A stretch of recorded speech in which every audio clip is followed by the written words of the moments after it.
Chelsea pulled off quite a unique and major upset in the FIFA Club World Cup final against Paris Saint-Germain. Chelsea won it all. Chelsea once again defied the odds heavily stacked against them, and it sure paid off. And the way they did it, well, you cannot take it away. And let me tell you this, we will never forget it. Ladies and gentlemen, welcome to another edition of Into the Net FC. My name is AlexAlKazzaz, and I'm also known as the Bear of Texas. And I warned you in that episode, Chelsea is capable of getting it done. And of course, a lot of responses got me some heat, that I didn't know what I was talking about, that I was just hating on Paris Saint-Germain once again. Well, for those of you that honestly took what I said personally, well, I can honestly say this, I told you so. I told everybody that Chelsea has been doubted before, and they won. 2012 in the Champions League final against Bayern Munich. Chelsea got the job done. 4 years ago against Manchester City. Chelsea got the job done. And I know there's been other times where Chelsea has been doubted in a situation, and guess what?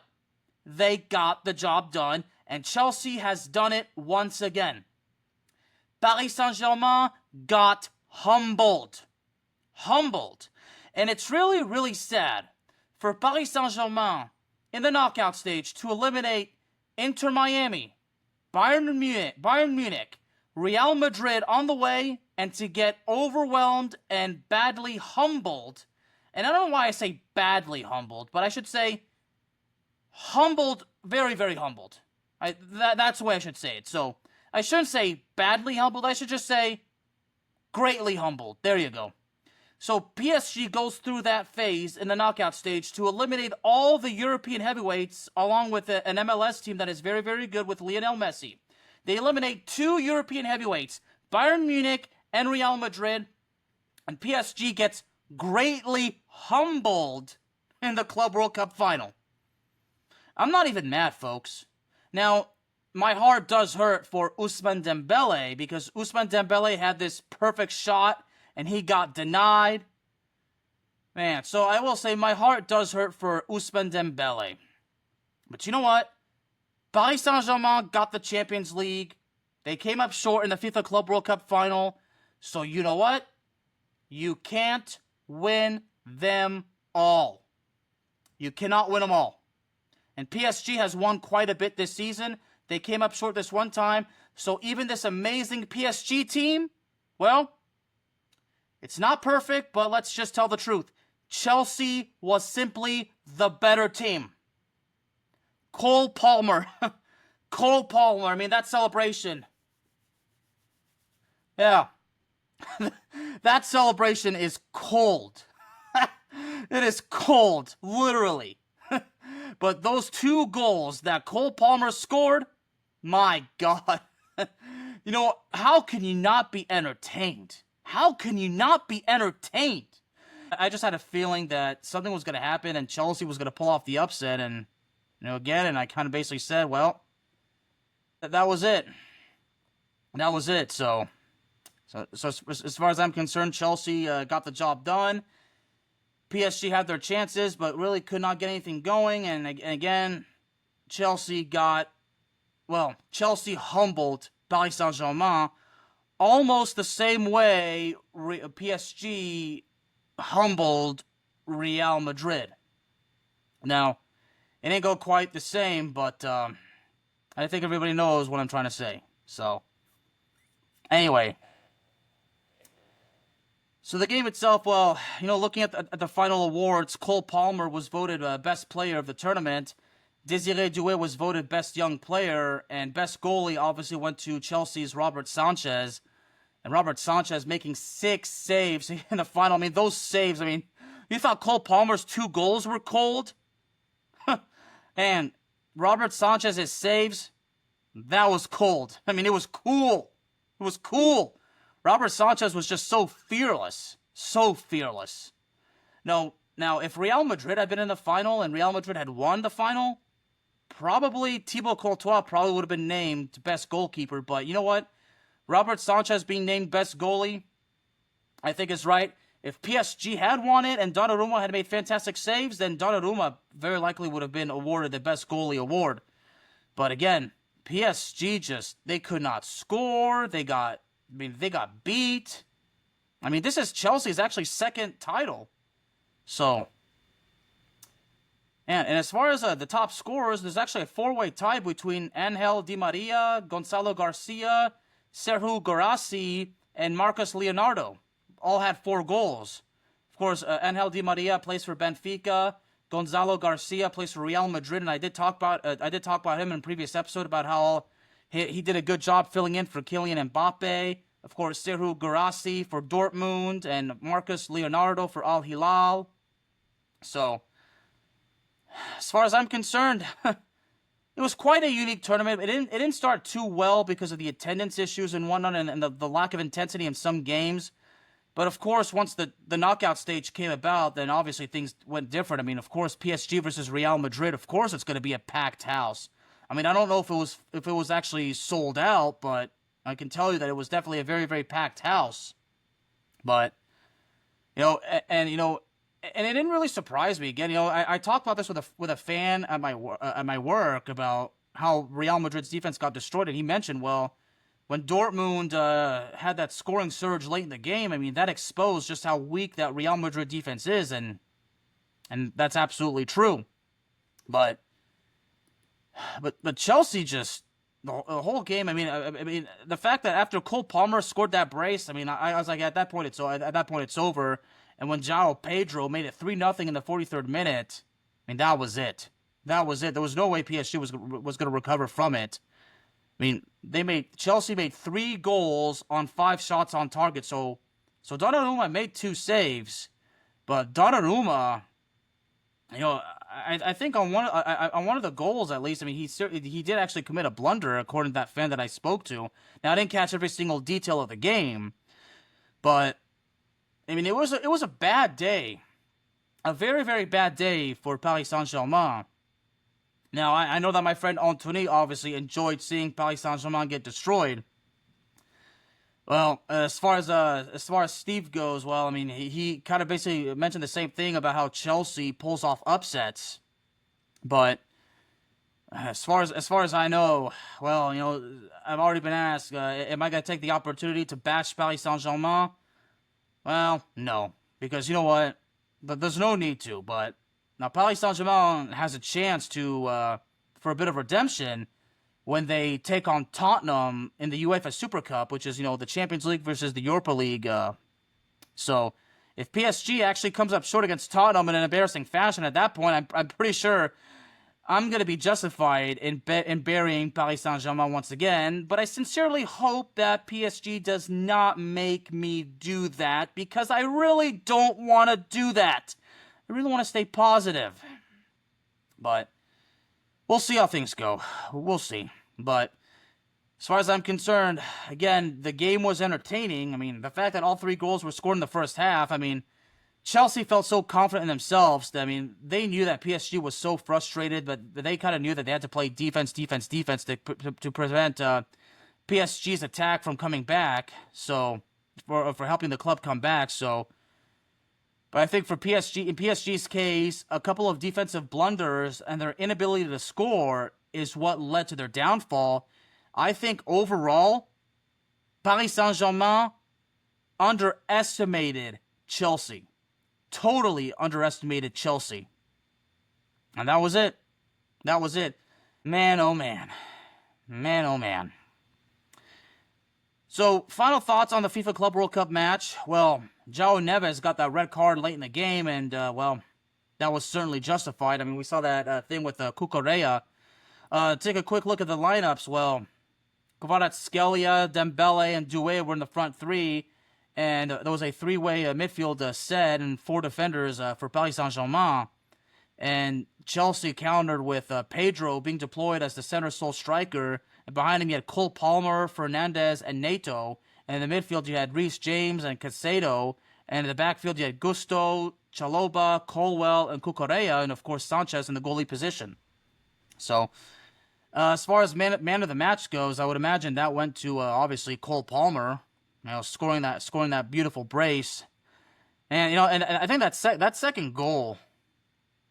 Well, I don't know if it was that first goal, or at first that defender kind of made that save, but then Chelsea immediately got back into position, and PSG's defense was unable to readjust. I mean, I don't remember if it was the first or second goal, but I know that it was one of Cole Palmer's goals. But I don't remember which one it was. But again, I just remember Cole Palmer doing that celebration. Yeah, that was something. That was something. So congratulations to Chelsea for pulling off the upset to winning a major title. Chelsea, of course, will be competing in the Champions League this coming season. As far as I'm concerned, Chelsea's chances of winning the Premier League, well, they certainly are, probably say a bit at minimal, but, well, I would say that Liverpool is probably the favorite to win it again. Manchester City is looking to bulk up again, and Manchester City is still trying to deal with the fact that they lost to Al Hilal. So as far as I'm concerned, Liverpool's got to be the favorite. But I think that Chelsea could be in the mix to maybe. I think Chelsea will certainly finish in the top 4 once again. But as far as winning the Premier League, I mean, you never know. You really honestly never know. But I think my winner to win the Premier League has got to be Liverpool. Arsenal would love to win it again. I wouldn't be surprised if Arsenal had the lead for a little bit, but then things started to go bad for them. Man, Arsenal is really just bad luck. It really is. But I'm really set on the fact that I think the Premier League title, Liverpool will in fact retain it. So that wraps up that wraps up the FIFA Club World Cup final. Now there's two particular other subjects that I'm going to talk about. Number one, Jude Bellingham. Well, I saw this headline at work that because Jude Bellingham will miss a significant amount of time due to shoulder surgery, and it said that he's going to miss 10 to 12 weeks. Now, as far as the shoulder issue, well, I wasn't aware that there was anything like that, so it really caught me by surprise. But also, at the same time, the fact that the FIFA Club World Cup just came, immediately, not long after the Champions League. I mean, the fact that there was a lack of a break for a lot of players, and I'm sure a lot of other players played hurt and played tired. But I think Real Madrid is in for a long and rough season to begin with, because the Real Madrid defense is weak. Although Real Madrid did recently sign a player, I forget who it was, but Real Madrid did recently make a signing, but I don't remember who it was. All of a sudden, this particular source is saying that Liverpool have opened talks with Real Madrid for Rodrigo. I don't know if I want to get too deep into that, but I just, this just pulled up, yeah. According to ESPN Brazil, Liverpool have opened up talks with Real Madrid for Rodrigo. So, as far as I'm concerned, Rodrigo's future with Real Madrid is certainly up in the air, but some would say that that's kind of been the case for a while now. I believe, according to this, I think the signing was, it was left back Alvaro Carreras from Benfica, and he signed a 6-year deal. Now, Alvaro Carreras, well, obviously, as far as I'm concerned, Real Madrid needs all the help they can get on the defense. I mean, Eder Militao briefly played, especially in that game against PSG, so we got to hope that he can stay healthy. But Real Madrid signed Alvaro Carreras, 22 years old, and he actually played for Real Madrid before. He was actually with Real Madrid as a youth, and Alvaro Carreras actually played for Manchester United for a couple of years, and during that time, he was loaned to Preston North End, he was loaned to Granada, he was loaned to Benfica before he signed permanently, and he made 32 appearances for Benfica, scored 3 goals. So I think now that he's returned to Real Madrid, I think he's certainly ready for it. Now, he's certainly under a lot of pressure. Right now, the current status involving Eduardo Camavinga has my concern, obviously. Camavinga did not actually partake in the FIFA Club World Cup, which is no surprise, but I think injuries are already a problem, but Real Madrid is in for a long season because of the questions regarding the defense and even the midfield. but also obviously the whole situation with Mbappe and of course Vinicius Jr. So I mean, a lot of fans are still insisting that the whole situation. I mean, they got to decide between Vinicius Jr. and Kylian Mbappe, but you know, and I'm often told that Mbappe shouldn't be in the center, like he should be on the side.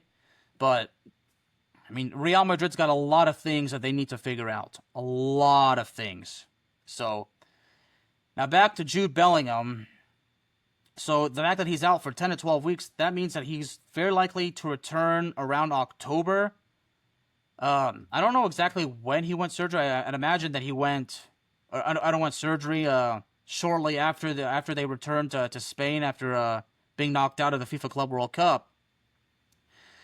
But he's according to Sports Illustrated, he is not likely to return until the beginning of October.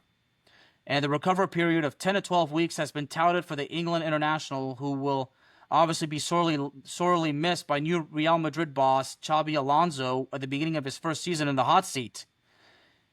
So he will miss a couple of La Liga matches. I mean, he's set to if he's actually absent for 12 weeks due to the operation, then he could make his debut this season his comeback rather, not his debut. He could make his comeback October 8th, and that would mean that he would miss a total of 8 La Liga matches.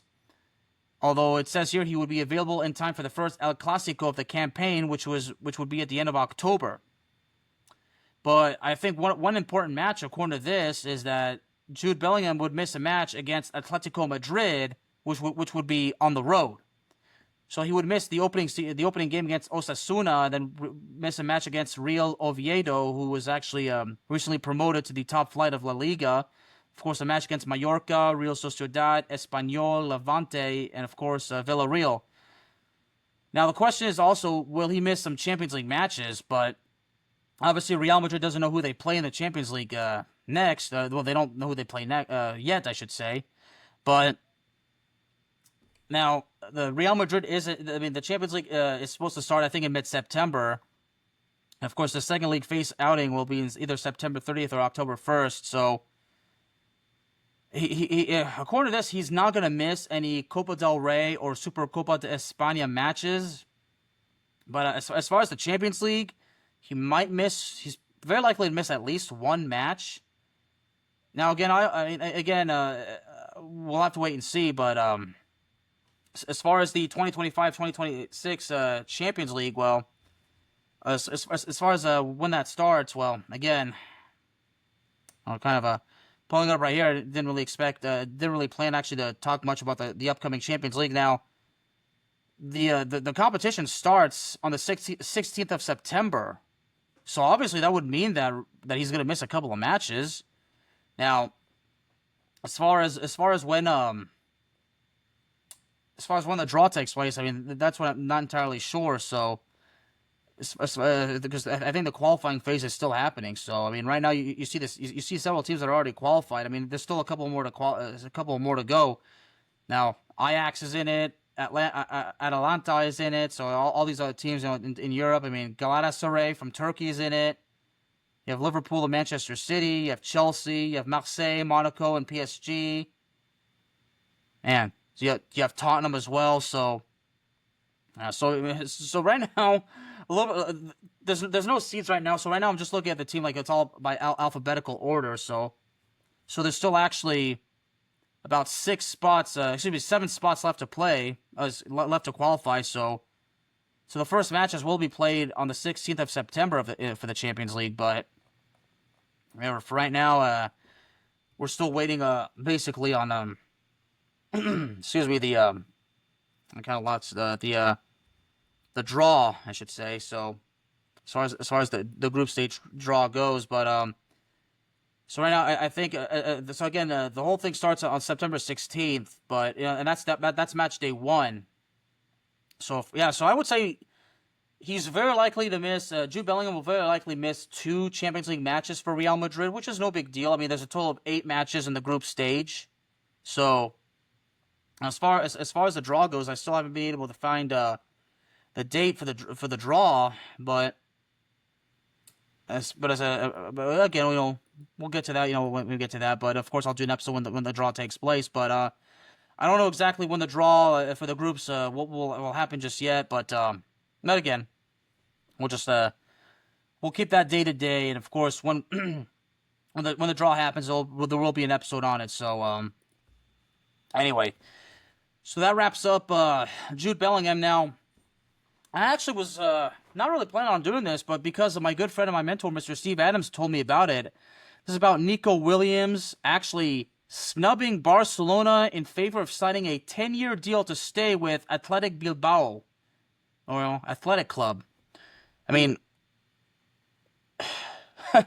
the whole thing is amazing, but it's also great to see how a player can be so loyal, and I mean absolutely loyal. I mean, you talk about a reason. I mean, he's signed a contract with Athletic until June of 2035, and he said, and I quote, "I think we have a very long season ahead of us.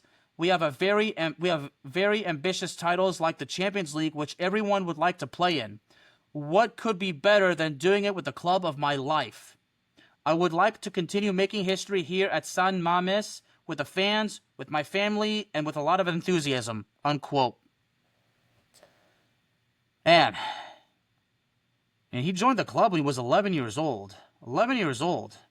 So, you know, and I think he's actually playing with, again, joined at 11 years old. He will continue playing alongside his brother, who's Inaki Williams, who's a Ghana international, who will actually captain the first team this season.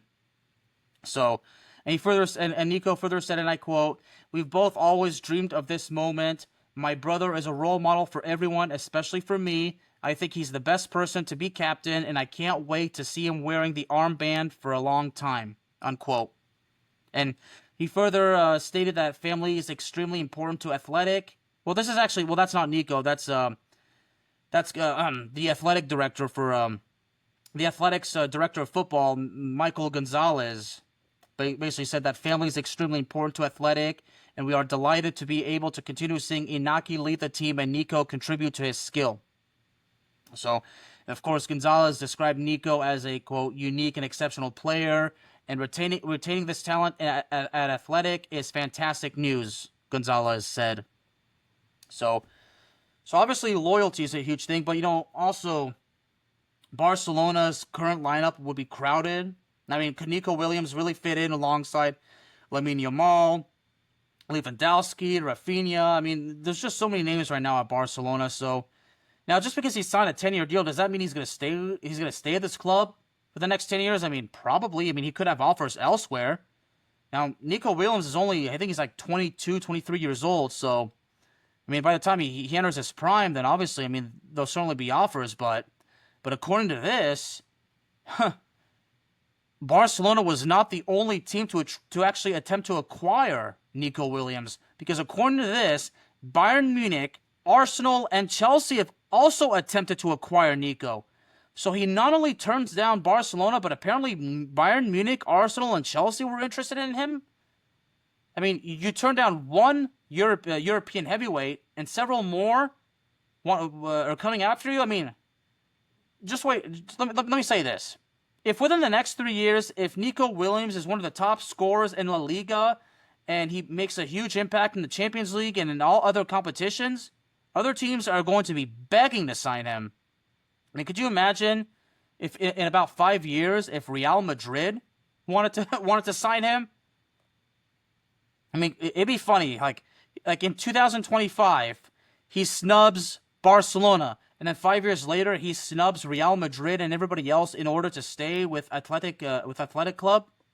I mean, that's loyalty.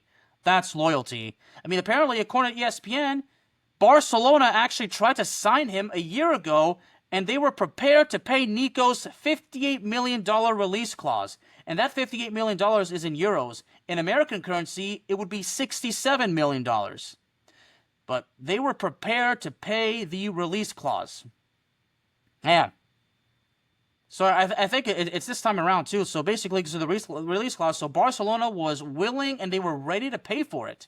So, I mean, Barcelona is willing to invest heavily in order to secure their future as far as potential success goes. I mean, Barcelona is only doing what Real Madrid does, investing for the future, for the sake of the future, for success. I mean, Barcelona is disappointed that they did not win the Champions League this season, even though they were heavily poised to do so. I mean, that loss to Inter Milan is really gonna is really going to be something that they won't forget. But the Barcelona was just trying to make a move, and obviously Nico Williams said, nope, I'm not going to do it. But again, the fact that Bayern Munich, Arsenal, and Chelsea have also attempted to acquire him with no success, that says something.